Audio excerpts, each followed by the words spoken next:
ہمارے ان احسانات کو یاد کرو جب ہم نے تم کو قوم فرعون سے نجات بخشی۔ وہ لوگ تم کو بڑا دکھ دیتے تھے، تمہارے بیٹوں کو تو قتل کر ڈالتے تھے اور بیٹیوں کو زندہ رہنے دیتے تھے،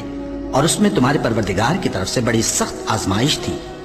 اور جب ہم نے تمہارے لیے سمندر کو پھاڑ دیا، پھر تم کو تو نجات دی اور فرعون کی قوم کو غرق کر دیا، اور تم دیکھ رہے تھے۔ اور جب ہم نے موسیٰ سے 40 رات کا وعدہ کیا تو تم نے ان کے پیچھے بچڑے کو معبود مقرر کر لیا اور تم ظلم کر رہے تھے۔ پھر اس کے بعد ہم نے تم کو معاف کر دیا تاکہ تم شکر کرو۔ اور جب ہم نے موسیٰ کو کتاب اور معجزے عنایت کیے تاکہ تم ہدایت حاصل کرو۔ اور جب موسیٰ نے اپنی قوم کے لوگوں سے کہا کہ بھائیو، تم نے بچڑے کو معبود ٹھہرانے میں اپنی جانوں پر ظلم کیا ہے، تو اپنے پیدا کرنے والے کے آگے توبہ کرو، پھر اپنوں کو قتل کرو، تمہارے خالق کے نزدیک تمہارے حق میں یہی بہتر ہے۔ پھر اس نے تمہارا قصور معاف کر دیا، وہ بے شک بڑا معاف کرنے والا ہے، بڑا مہربان ہے۔ اور جب تم نے موسیٰ سے کہا کہ موسیٰ، جب تک ہم اللہ کو سامنے نہ دیکھ لیں گے تم پر ایمان نہیں لائیں گے، تو تم کو بجلی نے آ گھیرا اور تم دیکھ رہے تھے۔ پھر موت آ جانے کے بعد ہم نے تم کو اثر نو زندہ کر دیا تاکہ احسان مانو۔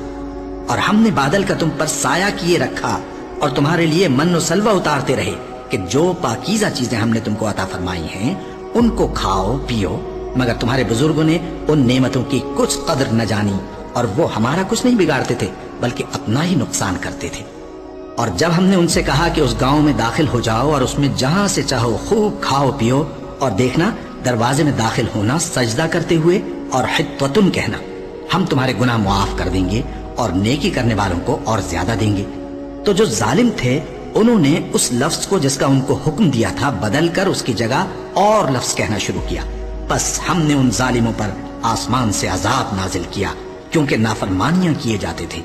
اور جب موسیٰ نے اپنی قوم کے لیے ہم سے پانی مانگا تو ہم نے کہا کہ اپنی لاٹھی پتھر پر مارو، انہوں نے لاٹھی ماری تو اس میں سے 12 چشمے پھوٹ نکلے، اور تمام لوگوں نے اپنا اپنا گھاٹ معلوم کر کے پانی پی لیا۔